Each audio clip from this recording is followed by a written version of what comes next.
Hi there. Welcome to Harnessing the Power of Categories, using categories to improve exam questions. As some of you may know, there are many benefits to using categories other than just for reporting purposes. During the last webinar, I discussed using the categories area to physically build assessments. And today, I will focus on their usefulness for reviewing and improving exam questions.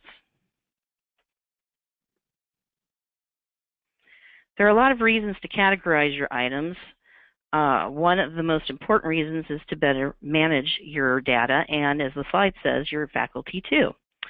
Using categories allows you and your faculty to work with a smaller set of questions and or data, and there is no need to duplicate a question from one folder to another using this method.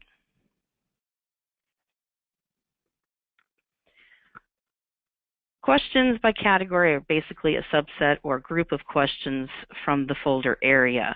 Each institution's categories are based on their specific needs.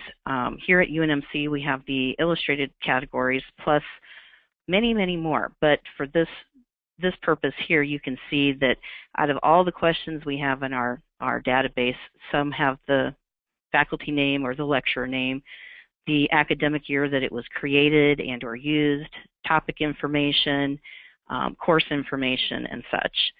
And you can think of it as a way to filter or sort out certain questions that you want to see or work with. And there are basically two main reasons that you may require, that an item may require review. One being that it does not meet formatting requirements, and the other is that it has poor statistical properties or it was removed from scoring. So the first issue does not meet formatting requirements. Here at UNMC, we're guided by several things when determining if a question meets our formatting requirements. One of the biggest ones is the NVME Item Writing Guide, and the other is our own institutional preferences. And for those that are not medical colleges or universities, NVME stands for the National Board of Medical Examiners. As a reminder for my introduction, I work with first and second year medical students at our university.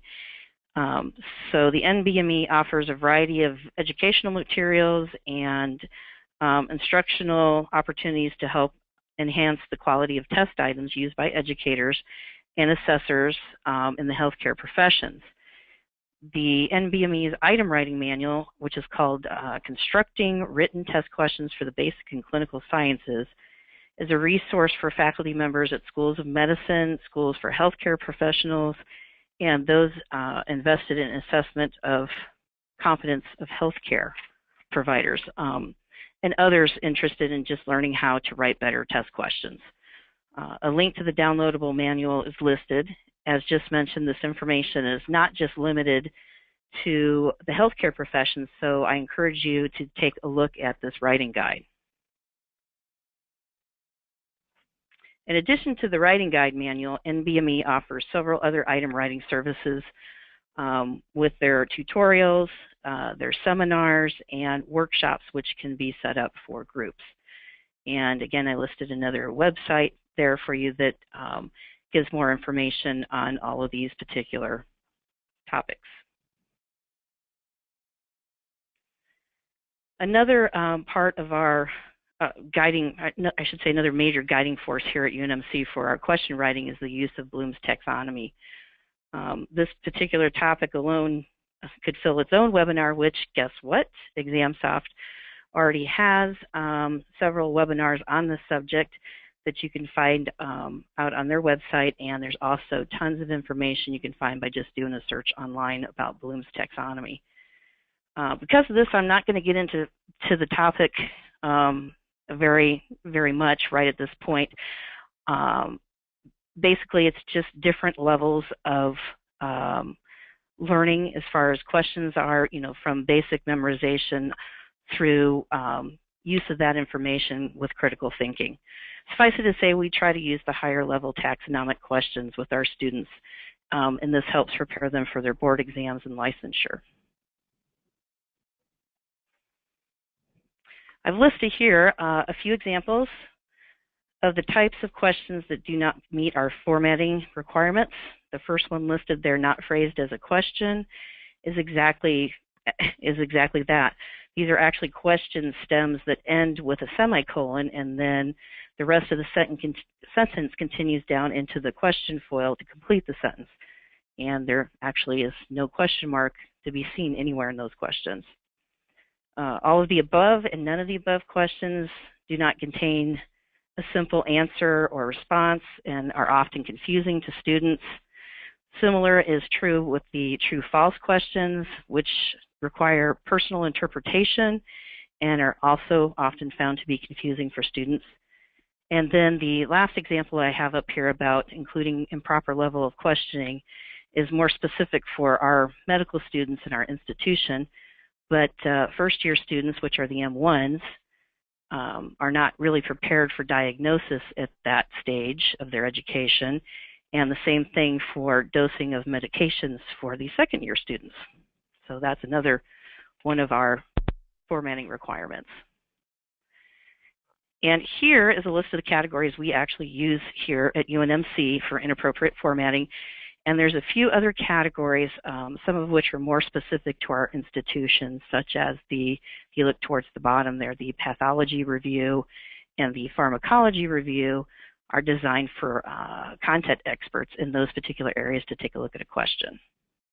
Not all of our course directors are content experts in all the different disciplines, so that becomes very helpful. There are two other important formatting issues that I have listed on the screen here that I didn't touch on in the previous slide, and that would be first, remove negative phrasing. And what that refers to are questions that contain the word not in the question stem or include all of the following except. Both of those are considered difficult to and or sometimes confusing for students.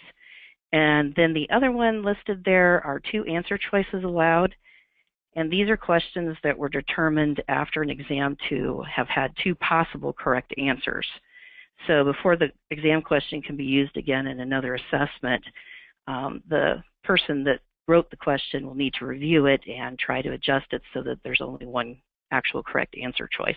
And a lot of times that's kind of difficult to determine until you put the question into practice and actually have students take it to see how it turns out. Okay, the other reason that an item may require review is that it has poor statistical properties, and this can involve low difficulty index or point by serial correlation, and or it being removed actually from the scoring due to these poor statistics or some other design flaw. The first thing we look at with our stats is the difficulty. And for those that are not that familiar with item analysis, this is the percentage of students that answered the question correctly. If the difficulty is below a 0.50, which is basically 50%, then we look at the discriminator or the point by serial information. And in the same question, if the discriminator or point by serial is below a 0.20, then we tag the question as having poor statistical properties, and then it's usually removed from the exam. We also have something that we created here on campus that we refer to as the Q index, which is actually the addition of the difficulty percentage and the discriminator value added together. And our criteria then would be anything between 0.70 and 0.8 would be kind of in a gray area. Anything that added up below 0.7 would need to be looked at, and anything above 0.8 would be an acceptable question. Generally speaking, following that guideline, you can quickly identify questions that you need to take a closer look at, and then in those particular instances, look at the individual difficulty and the discriminator or point by serial. And then also noted are negative discriminators questions that have a negative discriminator also will probably have a problem and will need to be reviewed. And then the obvious thing, if the question is removed from scoring, then it needs to be tagged for that. And we usually tag them with the academic year the question was removed from the exam. This is especially important if the question has been used several times before and is intended to be used in the future, so that we can keep track of how it did for each academic year. And here's a screenshot of how we have our categories set up for poor statistical properties and or being removed from scoring. You can see I have each one of those listed there, and then for this year we have already added a remove from exam 2016-17 because we've had several exams and unfortunately some of the questions didn't perform very well. So we've had to include them already. And then the last category, kind of similar to the pathology or the pharmacology categories I mentioned earlier, they're designed to be used by a course director if they need the question to be looked over by a content expert. Okay, so now that we've kind of gone through the background stuff, we're going to actually get to how you physically set up ExamSoft to go through the review process for faculty. And unfortunately, someone has to go through and tag all of the questions that need to be reviewed. This isn't nearly as bad as it sounds, but I would highly recommend that you do this as you are importing questions or adding questions to your database. Here at UNMC, the task of doing this was performed by myself and my colleague Sarah McBrien, and we imported over 4,000 questions in our first year, so this was quite a project to go through after all of that. And that's how we felt when we got done with it. But like I said, if you do this as you're going along through the year, it will be much less work to try to keep up with. Unfortunately, we didn't have the brilliant idea to do all this until after we had imported everything. So the second part of this is then you actually have to set up an area in the categories area, similar to what I talked about in my last webinar about the construction zone.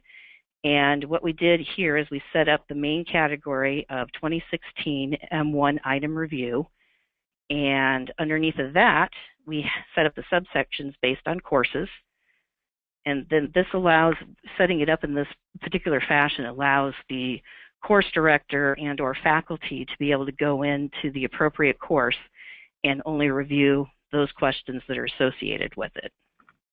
So in this particular case here, you can see that we set it up for the M1 students, which are the first year medical students, and then we broke it down by the individual courses. And this project we set up to have completed during the summertime so that they wouldn't be working on their regular courses and trying to get ready for classes with the students. Our hope is to, in the next academic year, after the next academic year, I mean, which would be next summer, to work through the second year medical student questions and get them up to speed also. Okay, so you've created your area in the categories folder, or I'm sorry, not folder, in the categories area, not to be confused with the questions folder, I apologize. And now you need to get the questions populated into that area so that the faculty can actually look at them. So I'm not sure if everybody is familiar with the advanced search feature, which I have in the red box over here. If you click on this box, it will then take you to an advanced search menu. And on that particular screen, you're going to click on the select categories. Excuse me, here you go. On the select categories button, which will then bring up this menu box here where you can select what you want to search for. And in our particular case, we want to search for requires review because everything underneath of that will have been tagged with this main category. Something to keep in mind too at this point, ExamSoft does not connect all of its categories and subcategories, so make sure when you're going through and tagging your questions both for review or for anything else that you start with the main category and then click down, or click to expand, I mean, and make sure you're catching all your subcategories underneath of that so that you're getting the correct path. So once you've done the requires review, you should be able to scroll down to the bottom of the screen. This is just a static picture, so I can't actually show you, but most of you are probably familiar with this. You scroll down at the bottom, there's a box that says done, and then it'll bring you back to the advanced search screen. You'll see a little magnifying glass here, which shows that you've selected something under the categories to search for. Then you'll select the folder that you want to pull the questions from, and that would be the course that you want to search for the questions that need review. So in our particular case, we'd go under one of the M1 cores, and I happen to select the Neurosciences core. And you click the checkbox for that. Clicking on this folder brings up the box just like you did for the categories. You click on Done, and that'll bring you back to the advanced search. As you see, we're still in the advanced search menu. Then you'll go over to the status area here and click on All Questions. It's important to remember this when you're doing a search, especially if all your questions aren't in approved status. That's the default. So if you don't select all questions, any questions you have in draft mode that may have already been worked on or in progress will not be included in the search. And that's important in any types of searches that you're using in ExamSoft. Unfortunately, I had to learn that the hard way, and I was missing questions and I couldn't figure out why. So make sure you select all questions, and then you click on the search button.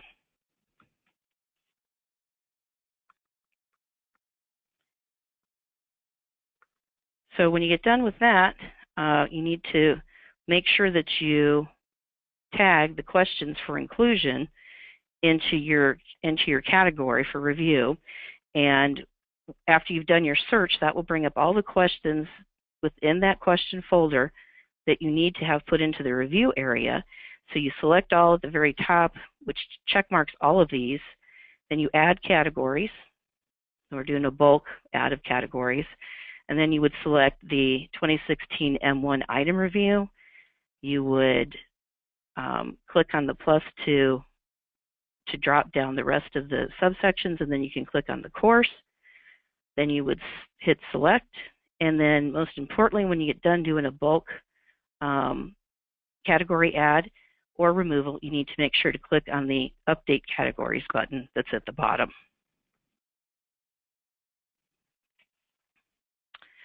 Then that leads us back to the listing of questions by course in the 2016 review category. This is the location that your faculty is going to access to find their questions. And once they click on the item review category, they'll see all the questions that they need to review. So for instance, in this example here, we were talking about the neurosciences core. If you look over to the right of that, there are 129 questions now that we searched for, found, tagged to be put into the item review category under neurosciences. So when the course director clicks on this particular category, it'll pull up all the questions over here that they need to go through. And if they start at the very beginning and hit enter and go into the edit mode, then all they have to do is click next, and it will take them to the next question that they need to review. And as I noted up in the top part there, one of the most important things that you should do when you set up a review process like this is to, of course, include a deadline. That helps keep people on track, and also helps you with this next part that has to do with archiving questions. For those questions that are not revised by the faculty or negotiated to remain out in the questions folder, we add the word archive in the capital letters like that at the front of the question title. And what I mean by negotiated questions, those are questions that may have formatting or statistical issues, but were left in the same format after a group discussion and a consensus. And often these are questions that maybe had poor performance, statistical performance on the exam this year, but past history shows that it usually does better, so it may have something to do with the teaching this year, or possibly the student class not grasping what was being taught to them. So sometimes it's okay to keep questions in, even though they may have performed poorly, without changing them, just because their past history says that they're probably okay. Also has to do with formatting. Sometimes, even though we like to have our formatting pretty much follow all these guidelines that I've laid out in the presentation, sometimes the particular topic matter just does not conform to that kind of format and has to be addressed in a different fashion. So that would be something that we would include in our negotiated group discussions. After you put the word archive in front of the question title, that'll indicate to everyone that's accessing the database that the question should not be used on future exams. By adding the archive to the title in front of the question title, that is, the question will still remain in the questions by folder area, so the faculty can still see it, but it will not be used on the exam in its current state because it's marked, easily identified. And eventually the archived questions will be removed from the folders and then eventually deleted from the system. And if you look back, I went back a slide here to show you our review area. Underneath the structure course, we have a structure archive. And for a period of time, there were some questions that were in the structure area that were still in archive status with the word archive in front of it, so that they were moved out of the structure folder until they were fixed. And at that point, we just kept them in this little area. And as you can see, these faculty have completed their project already, since there are no questions either in the folder for review or in archive status. So yay for those guys.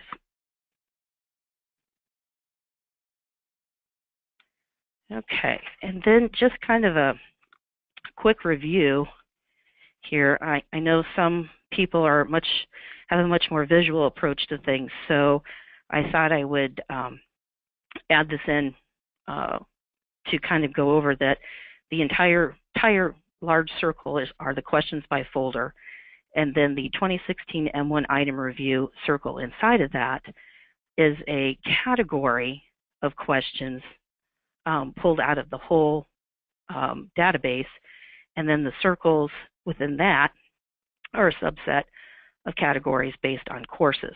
All of them are still in the questions by folder.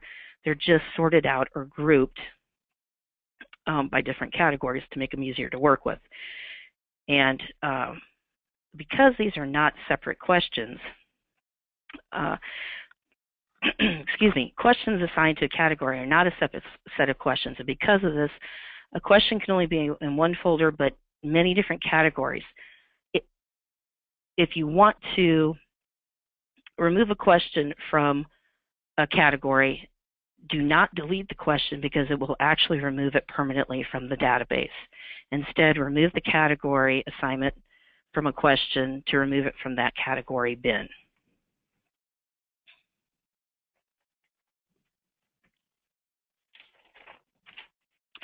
Okay, and that pretty much concludes my presentation. Sorry, I was kind of choking there for a second. Please let me know if you have any questions now. You're welcome to contact me directly after the webinar at this information here on the screen. And if you want something explained in more detail or have me walk you through something, I'd be happy to do that too. Thank you so much, Donna. That was a wonderful presentation. I have a couple of questions here. And again, if you have questions, please type them into the questions field in the GoToMeeting box to the right of your screen. But we're going to go ahead and get started and get into these questions. The first one, you mentioned learning that tagging questions for review as you import them is a great way to save time. What other time-saving tips can you give those who are just kind of starting to build the review process?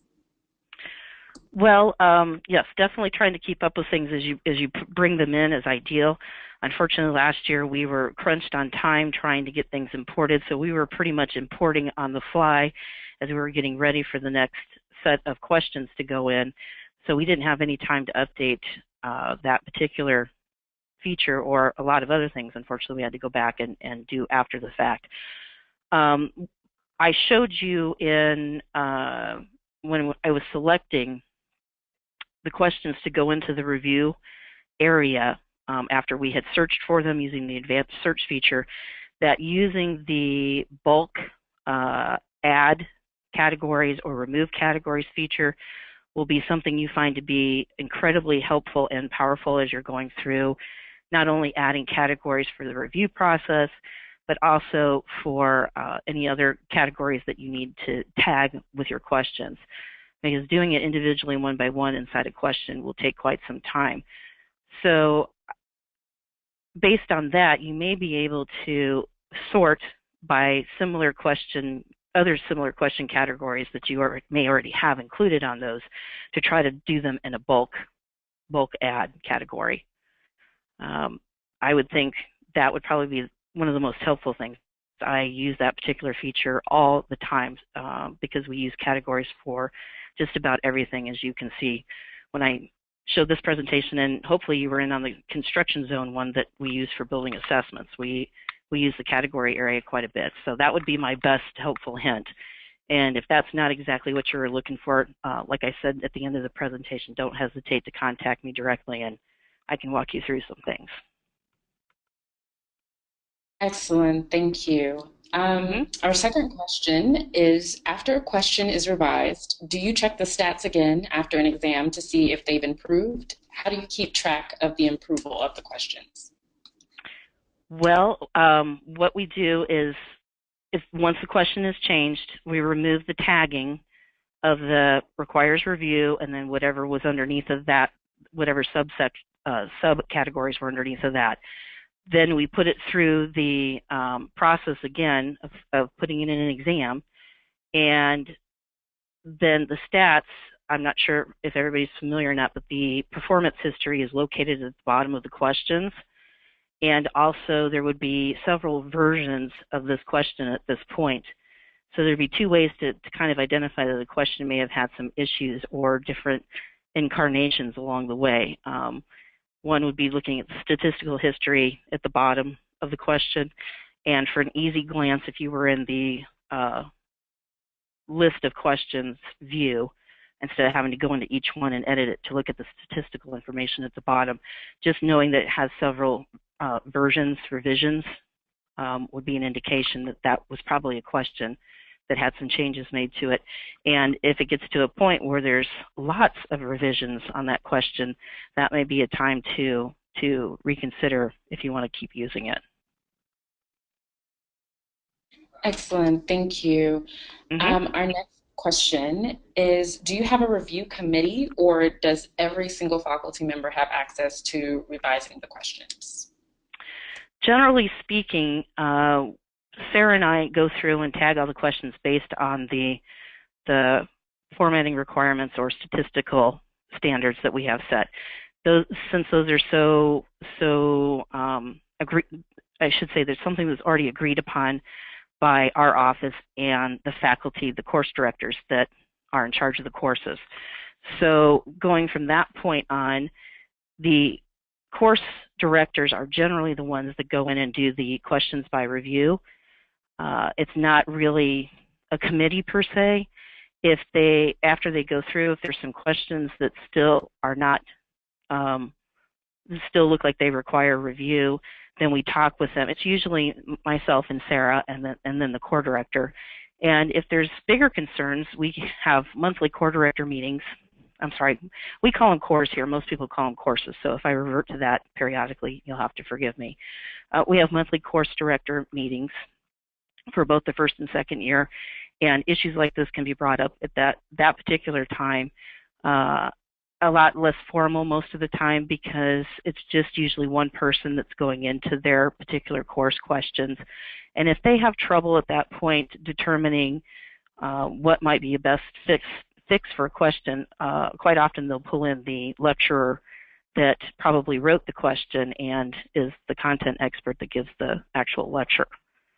So I hope that helps. It's not a formal committee process per se yet. It probably ideally should be, but we do not have the amount of faculty and resources necessary to do that at this point in time. And we're also going through a curriculum change. So right now, faculty are stretched pretty thin at this point. Understandable. Our next question is a little bit of a psychometrics question. So answer if you can, if possible. If I can. Okay. For questions that are tagged for poor statistical performance, at what point would a sample size for a cohort become a problem? For example, does the point by serial become more important with a bigger cohort size, 60 versus 20 students taking an exam? Okay, you were kind of cutting it out on part of it. I think what I think you were trying to ask me is, do the statistics matter the same with a smaller number of students as opposed to a larger number of students? Exactly. Okay, because I thought that's what you're referring. No, as far as the statistical analysis goes, we pretty much stick to the same idea as with the difficulty percentage and the discriminator point by serial.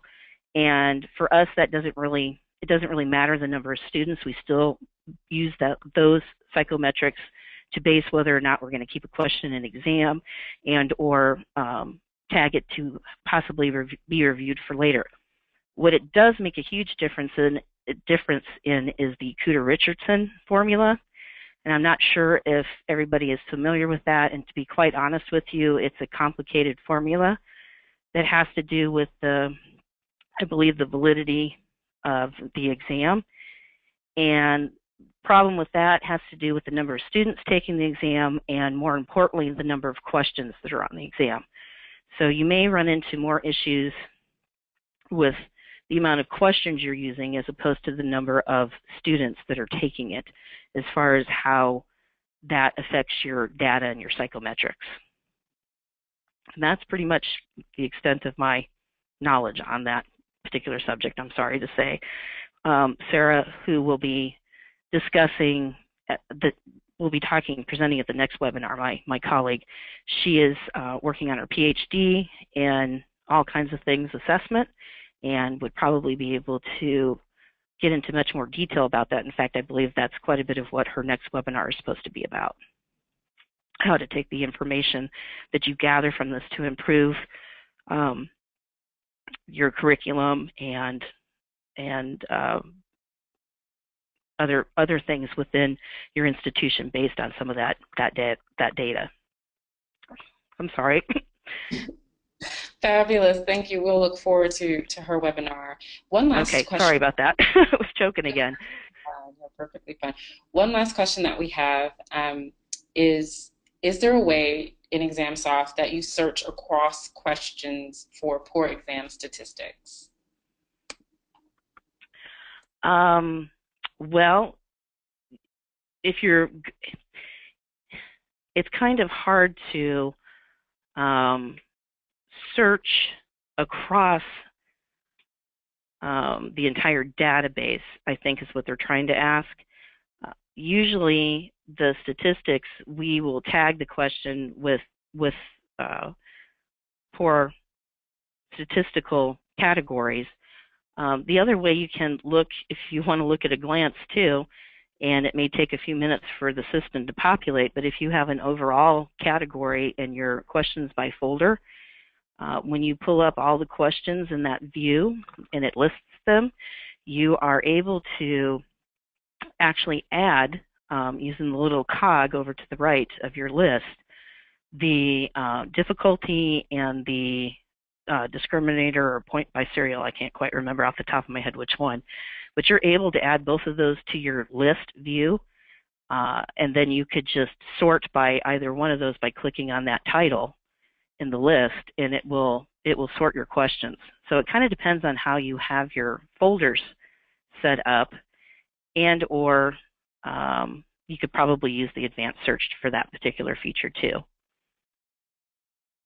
Excellent. Thank you so much for answering those questions. That's all that we have received thus far. If you all have any other questions, feel free to email Donna at the email address that you see before you at this moment. Again, this webinar is being recorded and you'll receive an email with the recording link in the next couple of days, so please be on the lookout for that.